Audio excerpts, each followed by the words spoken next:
Hello friends, welcome to my channel SS paediatrics. जो channel पे नए हैं उन्हें मैं बता दूं कि इस चैनल के थ्रू जो है वो आपका जो नर्सिंग एग्ज़ाम की प्रिपरेशंस जो स्टूडेंट्स कर रहे हैं काफ़ी टाइम से या अभी जो कर रहे हैं उनकी काफ़ी अच्छी कंटेंट जो है वो उनको यहाँ पे देखने को मिलेगा। वेरियस मल्टीपल चॉइस क्वेश्चंस जो है वो मैं आपको इसके ऊपर सॉल्व करवाऊँगी।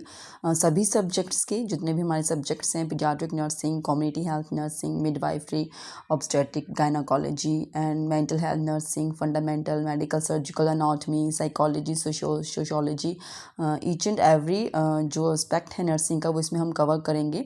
और बहुत ही इंपॉर्टेंट जो चीज़ इसमें आपको देखने को मिलेगी कि सिर्फ और सिर्फ एमसीक्यूज़ ही डिस्कस यहाँ पर नहीं किए जाएंगे। जो भी एमसीक्यूज़ के साथ जो भी उनका थ्योरेटिकल पोर्शन होगा वो भी आपको यहाँ पे साथ के साथ देखने को मिलेगा कंटेंट के साथ, जो कि आपके लिए एक ओवरऑल नॉलेज आपको प्रोवाइड करेगा। सो दैट जब भी आप किसी कॉम्पिटिटिव एग्ज़ाम में जाएं और वहाँ पे जब भी आपके हाथ में क्वेश्चन पेपर आए तो आपको हर एक पर्सपेक्टिव से उसकी नॉलेज हो और उसको आप अच्छे से अटैम्प्ट कर सकें। और यहाँ पे प्रैक्टिकल जो नॉलेज बेस्ड क्वेश्चंस हैं जो नर्सिंग एग्जाम्स में देखने को मिलते हैं वो भी यहाँ पे आपको अच्छे से सॉल्व करवाए जाएंगे। Get ready to achieve your goal, to clear your exam. So let's start with the video. Start करते हैं हमारे आज के क्वेश्चन से। क्वेश्चन है, in DOTS diagnosis of TB is made on the basis of report of. DOT के लिए जो हम टीबी के जो पेशेंट्स को डायग्नोस करेंगे वो किस बेसिस के ऊपर करेंगे, कौन सी रिपोर्ट के बेसिस के ऊपर करेंगे। Options are MRI and sonography, option B chest x-ray and sputum examination, then skull x-ray and sputum examination, option D blood and urine examination. So the right answer is chest x-ray and sputum examination की report के basis के ऊपर जो है वो हम dot में diagnose करते हैं पेशेंट को। नेक्स्ट क्वेश्चन देखते हैं, in which of the following diseases active and passive immunisation may be given as post exposure prophylaxis. Means किसी एक इंडिविजुअल को किसी वायरस या बैक्टीरिया जो भी है उसका एक्सपोजर हो चुका है, उसके बाद जो है वो हम उसको वैक्सीनेशन करेंगे, एक्टिव और पैसिव दोनों ही। ठीक है, जो भी उसको इम्यूनाइजेशन मिलेगा दोनों उसको मिलेगा। सो कौन सी कंडीशन में ऐसा होता है, measles, chicken pox, rabies and typhoid fever. So the right answer is rabies. इसमें आप देख सकते हैं एक्टिव इम्यूनाइजेशन में हम क्या करते हैं, जो एंटी रैबीज़ वैक्सीन होती है वो देते हैं, और पैसिव इम्यूनाइजेशन में जो रैबीज़ की इम्यूनोग्लोबुलिन्स होती हैं वो देते हैं। और जो एक्टिव इम्यूनाइजेशन में जो वैक्सीन होती है रैबीज़ के लिए वो हमारे पास HDCV और PCECV जो वैक्सीन्स होती हैं वो हम देते हैं, और इसकी फुल फॉर्म मैं आपको आगे बताऊंगी। एंड पैसिव इम्यूनाइजेशन में जो हम रैबीज़ की इम्यूनोग्लोबुलिन्स देते हैं। ठीक है, तो ये दोनों में डिफरेंस है। ये एक बार अगर जो है किसी को डॉग बाइट होता है तो उसको रैबीज़ होगा, दैट मीन्स पोस्ट एक्सपोजर जो उसका ट्रीटमेंट हम करेंगे उसमें दोनों टाइप का जो है वो उसको इम्यूनाइजेशन देते हैं, active and passive. Next question देखते हैं, leprosy is a bacterial disease, viral disease, fungal disease and protozoal disease. So the right answer is bacterial disease. जो लेप्रोसी है वो बैक्टीरियल डिजीज है, माइकोबैक्टीरियम लेप्रे के थ्रू जो है वो लेप्रोसी होती है। नेक्स्ट क्वेश्चन देखते हैं, DOTS is given to treat. जो डायरेक्ट ऑब्जर्वेशन जो ट्रीटमेंट जो कोर्स हम देते हैं वो शॉर्ट पीरियड के लिए जो देते हैं उस कौन सी कंडीशन में देंगे, polio, tuberculosis, leprosy and AIDS. So the right answer is tuberculosis. Tuberculosis के पेशेंट्स को जो है वो हम अपना जो केयर गिवर्स होते हैं, जो हेल्थ केयर पर्सनल्स होते हैं वो अपने सामने जो है वो मेडिकेशन जो है वो पेशेंट को देते हैं। नेक्स्ट है हमारे पास, only communicable disease of man that is always fatal. इनमें से ऐसी कौन सी कम्युनिकेबल कंडीशन है जो फेटल हो सकती है, जिसमें डेथ भी हो सकती है किसी इंडिविजुअल की। Options are measles, tuberculosis, chicken pox and rabies. The right answer is rabies. Rabies जो है वो एक कम्युनिकेबल कंडीशन है जो फेटल हो सकती है, और रैब्डो वायरस की वजह से ये होता है। नेक्स्ट क्वेश्चन हमारे पास, bactericidal drug given to treat TB is rifampicin, INH, isoniazid and streptomycin, and all of these drugs जो अबव मेंशन की गई हैं. So the right answer is all of these. All of these are bacteriocidal. Bacteriocidal में क्या करते हैं, ये bacteria को किल कर देते हैं. ठीक है, साइडल है, साइडल तो ये किल कर देंगे. ठीक है, जो बैक्टीरियोस्टैटिक होते हैं वो बैक्टीरिया की ग्रोथ को रोकते हैं, एक लेवल तक उसकी ग्रोथ को रोक देते हैं, धीरे धीरे धीरे कम करेंगे. बट जो साइडल होंगे वो बैक्टीरिया को किल कर देते हैं. नेक्स्ट चलते हैं नेक्स्ट क्वेश्चन की तरफ. Only disease which have both pre exposure and post exposure prophylactic vaccine. तो ऐसी कौन सी कंडीशन है जिसमें हम प्री एक्सपोजर और पोस्ट एक्सपोजर दोनों ही केसेस में प्रोफाइलैक्टिक वैक्सीन जो है वो देंगे. Options are tuberculosis, leprosy, rubella and rabies. The right answer is rabies. यहाँ पर प्री एक्सपोजर मीन्स अभी जो है वो डॉग बाइट नहीं हुआ है. डॉग बाइट जो है, डॉग बाइट होने से जो है वो रेब्डो वायरस जो है वो एक ह्यूमन के अंदर जाता है. तो डॉग बाइट अभी नहीं हुआ है in case of pre exposure. फिर भी हम उनको इस केस में जो है वो पहले से ही जो है प्रोफाइलैक्टिक वैक्सीन देते हैं. ये उन इंडिविजुअल्स को देंगे जो जैसे वेटरनरी जो डॉक्टर्स होते हैं या डॉग इन चीज़ों के साथ डील करते हैं, रेबीज़ के जो एनिमल्स को डील करते हैं, तो उनको ये चीज़ ना हो जाए. मीन्स वो प्री एक्सपोजर हैं तो उनको उस केस में प्री एक्सपोजर प्रोफाइलैक्टिक वैक्सीन देते हैं. और लेटर ऑन कभी उनको अगर रेबीज़ बाइट हो जाता है, डॉग बाइट हो जाता है या रेबीज़ के सिम्टम देखने को मिलेंगे तो उनको पोस्ट एक्सपोजर प्रोफाइलैक्टिक जो वैक्सीनेशन होगी वो भी उनकी होती है. यहाँ पर आप देख सकते हैं ये जो भी जब भी किसी को डॉग बाइट होता है तो हमें सबसे पहले क्या करना चाहिए, जो वुंड होगा उसको यूजिंग सोप एंड वाटर जो है उसको प्रॉपर्ली अच्छे से क्लीन करना है फॉर एटलीस्ट 15 मिनट्स तक. प्रॉपर्ली रनिंग वाटर के अंदर उसको क्लीन वॉश करना है. If available then you can use the virucidal agent that is a povi iodine जो है वो हम यूज़ कर सकते हैं सॉल्यूशन उसको क्लीन करने के लिए. और जैसे मैंने कहा कि प्री एक्सपोजर जो प्रोफाइलैक्सिस जो होता है तो वो हुआ मींस अगर किसी को जो स्टाफ है जिसको पहले किसी ने डॉग बाइट नहीं हुआ बट फिर भी वो laboratory staff working with rabies और डॉग हैंडलर्स हैं, वेटनरीज हैं, people living in those area जहाँ पे रैबीज़ का जो है एक एंडेमिक एरिया बन चुका है, तो उनको जो है वो प्री एक्सपोजर प्रोफाइलैक्सिस जो है वो देंगे. तो वो तो उनको तो हो गया, उनको तो पहले से ही जो है वो एक वैक्सीनेशन उनको मिला हुआ है. ठीक है, प्रोफाइलैक्टिक में. बट इन केस कोई ऐसे होते हैं जिनको प्रीवियसली वैक्सीनेशन नहीं हुई है, जैसे नॉर्मली जो लोग हैं उनको प्रीवियसली कोई इसकी वैक्सीनेशन नहीं होती है. जब किसी को डॉग बाइट होता है उसके बाद ही वो उनको जो है वो एक्टिव पैसिव इम्यूनाइजेशन दोनों एक साथ मिलता है. ठीक है, तो उसी केस में क्या करेंगे, इनको जो लिखा है जैसे कि नॉट प्रीवियसली वैक्सीनेटेड जो इंडिविजुअल होंगे तो उनको क्या करेंगे, जो रेबीज़ की इम्यूनोग्लोबुलिन्स हैं वो देंगे प्लस वैक्सीनेशन करेंगे. तो वैक्सीनेशन में क्या आएगा इनका, यहाँ पर आप देख सकते हैं, यहाँ पर मेंशन किया है HDCV एंड PCECV. तो यहाँ पे क्या है, ये ह्यूमन डिप्लॉयड सेल वैक्सीन और purified chick embryo cell vaccine. तो ये हम देते हैं इंट्रामस्कुलरली देते हैं इसको. और ये कब कब देते हैं, जो जिस दिन डॉग बाइट हुआ उस दिन देंगे. ठीक है, मीन 0 डे पे देंगे, फिर 3 डे पे, फिर 7 पे, फिर 14 पे और फिर 28 डे के ऊपर ये देंगे. और बूस्टर डोज जो है वो इसकी लेटर ऑन जाएगी 90 डेज़ के ऊपर. ये हुआ. और अगर ऐसे होंगे जिनको प्रीवियसली वैक्सीनेशन मिली है, जैसे मैंने आपको बताया कि जो प्री एक्सपोजर प्रोफाइलैक्सिस जिनको हुआ होगा, जिनको दिया है पहले से, जो प्रीवियसली वैक्सीनेटेड हैं उनको सिर्फ वैक्सीन जाएगी, इम्यूनोग्लोबुलिन्स जो है वो उनको नहीं देंगे. ठीक है, और ये कंफर्म कर सकते हैं हम लोकल हेल्थ डिपार्टमेंट से कि इनका प्रीवियसली हुआ है या नहीं हुआ है. सो आई होप आपको ये क्लियर हुआ होगा. आप इसको यहाँ से अच्छे से इसके बारे में इंफॉर्मेशन आपको यहाँ से मिली होगी. नेक्स्ट चलते हैं नेक्स्ट क्वेश्चन की तरफ. In DOTS patient are grouped in how many categories. DOTS में जो है वो हम पेशेंट को कितनी कैटेगरीज में जो है वो डिवाइड करते हैं, 1 कैटेगरी, 2, 3 और 4. सो the right answer is 3 categories में जो है वो हम इसको डिवाइड करते हैं ऑन द बेसिस ऑफ कि कितना सीरियस कंडीशन है पेशेंट के उसके ऊपर, और उसी के बेसिस के ऊपर जो है वो इनको फिर जो ट्रीटमेंट दिया जाता है, जो ड्रग्स दी जाती हैं वो भी उसी के बेसिस के ऊपर इनको दिया जाती है. The patient that come in category first of dots are. तो यहाँ पे हमारा क्वेश्चन क्या है कि पेशेंट्स जो कैटेगरी 1 में आती हैं डॉट्स के, ठीक है, तो वो कौन से पेशेंट्स होंगे. Option A, new sputum smear positive cases, means जिनका स्पूटम स्मीयर जो है वो पॉजिटिव आया है, नया केस है. And option B relapse cases, and option C sputum smear negative but not seriously ill patient, तो वो नेगेटिव है और सीरियसली इल पेशेंट भी नहीं है, या ऑप्शन डी ऑल। सो यहाँ पर हम किसको कंसिडर करेंगे, जो कैटेगरी 1 में आएंगे, that is new sputum smear positive case जो आया है वो हमारे पास कैटेगरी 1 में आएगा।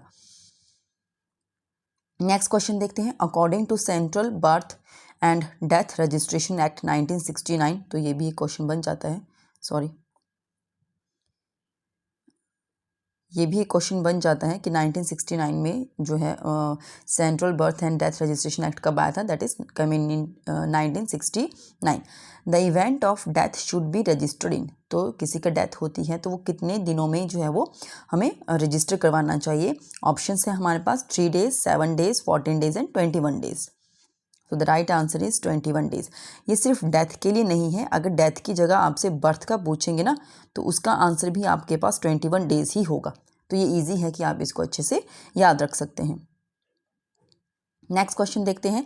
The patients that come in category third of DOTS are, मैंने फर्स्ट का पूछा आपसे जिसमें new sputum smear positive cases आए, ठीक है, वो याद रखना आपने। नेक्स्ट हम पूछ रहे हैं सेकंड थर्ड जो कैटेगरी है उसमें कौन से पेशेंट्स आएंगे। सो हमारे पास ऑप्शंस हैं new sputum smear positive cases, relapse cases, sputum smear negative but not seriously ill patients and all. So the right answer is option C sputum smear negative but not seriously ill patient, तो ये third category में जाएंगे। Next आप यहाँ पर देख सकते हैं, ये मैंने यहाँ पे कंबाइन करके डाला है कैटेगरी 1, 2, 3 और जो पेशेंट्स हैं वो कैसे क्लासीफाई किया है। कैटेगरी 1 में न्यू स्पूटम स्मीयर पॉजिटिव मैंने अभी आपको बताया, कैटेगरी 3 में sputum smear negative not seriously ill, ये भी मैंने आपको बताया। कैटेगरी 2 का अगर पूछेंगे तो मोस्टली इसमें जो है वो हमारे पास जो रिलैप्स के या कुछ ऐसे फेलियर के केसेस देखने को मिलते हैं तो वो इसमें आएगा, ठीक है। और इनका जो इनिशियल फेजेस में जो यहाँ पे जो ड्रग्स जो देंगे वो यहाँ पे मेंशन किया गया है। यहाँ पे जो आगे यहाँ पे लिखा होता है 2 मीन्स फॉर 2 month और जो लास्ट में 3 है means for 3 times in a week, ठीक है, तो वो उसके बेसिस पे होगा। नेक्स्ट यहाँ पे जो ये इन्होंने लिखा हुआ है जैसे कि हमारे पास isoniazid, rifampicin, pyrazinamide, ethambutol and streptomycin. Streptomycin जो है ये ऐसे इंडिकेट करता है, स्ट्रेप्टोमाइसिन ये सिर्फ कैटेगरी 2 में ही हम देते हैं, बाकियों में ये नहीं जाती है। स्ट्रेप्टोमाइसिन कैटेगरी 1 और कैटेगरी 3 में हम नहीं देते हैं, ठीक है। ये इनिशियल फेज में देंगे, देन कंटिन्यूशन फेज में इसका अलग से ड्यूरेशन और जो ड्रग्स हैं वो अलग हो जाती हैं। तो ये आप यहाँ से इसको अच्छे से इसका स्क्रीनशॉट लेके आप रख सकते हैं और आपको यहाँ से इसको याद करने में हेल्प होगी। नेक्स्ट चलते हैं नेक्स्ट क्वेश्चन की तरफ। Disease occurring at the same time in different countries is known as sporadic, epidemic, endemic and pandemic. So the right answer is pandemic, ठीक है। पैंडेमिक जो है वो एक टाइम पे ऑल ओवर द कंट्री में तो है, but different all over the world जो है वो स्प्रेड हो जाती है, that is come under pandemic.